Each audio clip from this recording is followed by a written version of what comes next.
Jews were very wary of magicians and messiahs after the rise of Christianity and no longer encouraged them. Although the afterlife did remain a factor in Jewish ideas, for the most part, this new emphasis on belief was a gentle shift in Judaism, whereas Christianity took it and ran. Welcome to Sheni v'Chamishi. So, we just had a good schwitz, a really serious schwitz, and a nice verbringen with the Litvishe denomination of the Briske boys. Very, very heavy duty. They're medayik in the mitzvahs. They're amazing. These are more like very curious. They have humanity has almost violent desire of knowledge, and these boys are very curious but very careful when they hang out with me because they're afraid. They have a lot to lose, and in Chabad we have more freedom to go where we want, to meet who we want. We have a certain level of freedom. Maybe we find out later that we don't, but we do. And we could use it. This Jew who made the joke about the mitzvah tank asked me if I left. I told him I used to drive a mitzvah tank, and he asked me, "Did you leave the Hasidic?" And I said there was no process of leaving by us. There's Jews have been known to not be big excommunicators. When Baruch Spinoza was supposed to get the Cherem, the rabbis didn't know how to write the Cherem, but Spinoza was such a genius and a Talmud Chacham. So he wrote the Cherem for them as a gift to repay them for teaching him Hebrew. Because whatever you teach someone is appreciated, anything. So I said to him, but the beauty is that we don't have it because we're always evangelizing. We're evangelizing sect, which is also not really a Jewish thing, but we did it anyway, and we're always reaching out. So these Litvishe boys, I said to them something interesting about how before Rosh Hashanah, this was a story that happened before Rosh Hashanah, but before Yom Tov, me and my Chavrus in Yeshiva would learn the Tur Shulchan Aruch. We would go through the Hilchos of Yom Tov, and it was very interesting because he said, I want you to learn these halachas because it's going to open you up when you go around to different kehillas, Jewish kehillas, you'll understand their minhagim. It touches upon them, because the Tur is a mix of Sephardi and Ashkenazi, they have in the middle, and the Ramah, you have the Bes Yosef. So, I told him how my friend, these guys shave, the Yeshiva should trim, they shave, but they're very religious, extremely religious. They watch what they say, they watch how they behave, they watch lots of things. You can't really compare them to Chabad, but of course they don't even consider us to be really religious. They consider us to be spiritual and innocent, maybe, if they're honest. And they tagged along this time one guy who was very not initiated. So I don't like that. I need these people to do brech cup on your own, and then you come to my class or my fabringen even, because I don't want to be near people who say nonsense and then I have to teach them like a child. I love raising my own children or children if I adopt one, but can't raise everybody's children. It's not fun. And explain like helicopter parents do. And what was this nonsense remark or childish remark was because I told him how my Chavrus opened the Torah, and it says that the Yidden are not like other people who, the suspense is worse than the ordeal itself. Inui hadin is erger v'didin alein, very famous Yiddish saying. The suspense before the judgment day is so you really want the judgment day already because the suspense is even worse than the ordeal.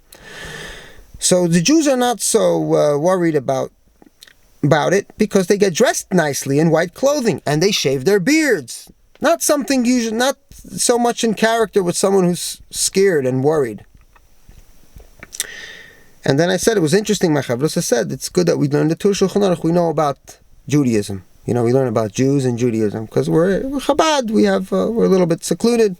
We think we're out there, but it's a myth. We don't know a thing or two about what's going on. Interestingly, the way I got interested in these Litvak boys was not because I was trying to proselytize to them. Actually, I'm having fun, but because I took a class on Judaism in Hebrew University, and then I realized what is Chazal and what is Masorah. So I said, hey, I want to check this stuff out. I have some fresh interest in religion. And then I was picking out an estig.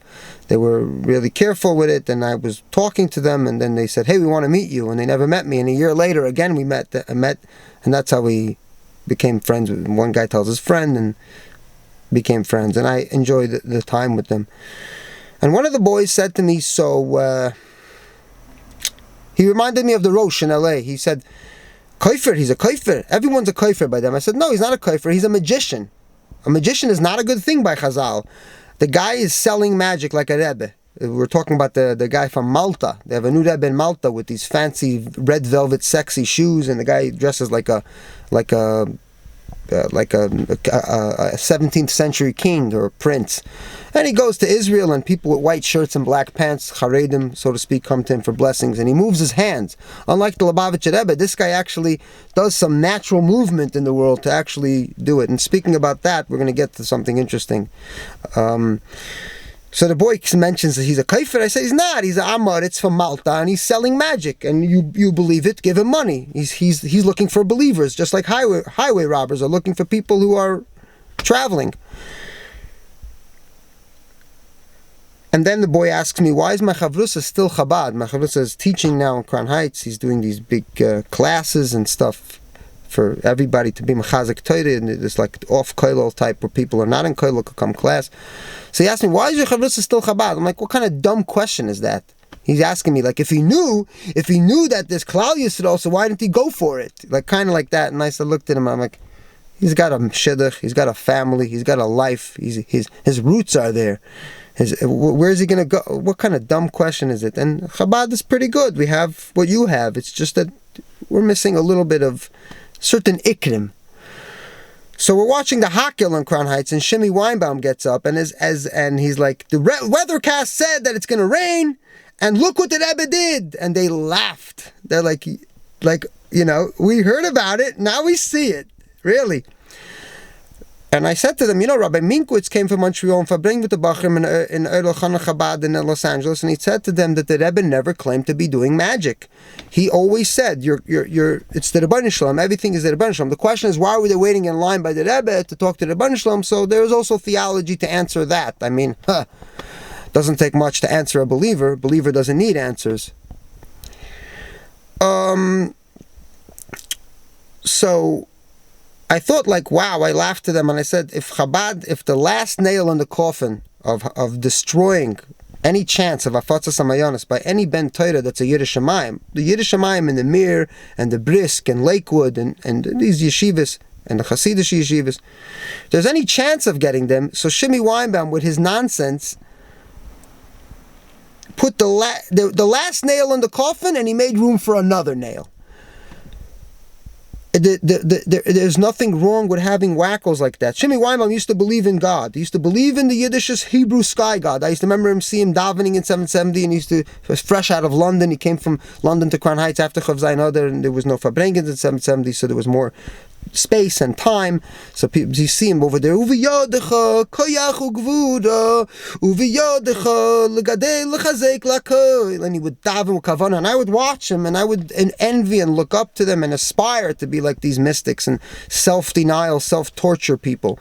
I thought this was, if I could get a little bit of it, it's good for me. Like the people who meditate Nam Yeho Rengek Yo, and I thought these meditations will bring down the Ferrari from heaven. So what happened? He used to believe in God. What happened? So it's no problem for people like that. We have it. It's a natural. This is his belief. The problem is when such people are in charge of our children and our education. That's the problem.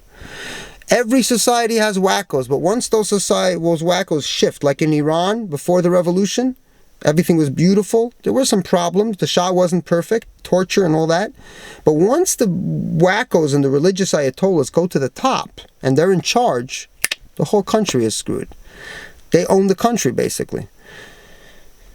So the Litvishe boys, they're not going to stop learning Chassiduss because they're not coming to me they're not searching God. They say to me, it's not possible that you're nada not bikoides by the mind you have. And I say to them something that I heard in Chassiduss, and one of the sikhs I heard, a ganav is not someone who knows how to steal. A ganav is someone who steals, bepoil.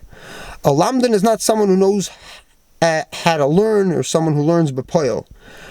An apikoidus is not someone who knows how to be an apikoidus, but is someone who's an apikoidus bepoil. And they don't know my private life or my public life. They don't even know. Because I'm a publicly secular. They just meet me when they meet me. But to me, it's like, it's just a little chapter of, my little Aveda, my little Machshavah. It's all one big, when I'm with them, I'm a Yid. And when they're not there, I turn into a dream. And that's that 1 minute that the Frum people have, their Shvache Minut. I have a Shvache Chodesh and a Shvache Tog and a Shvache Vach. Thank you for watching Sheni B'Chamishi.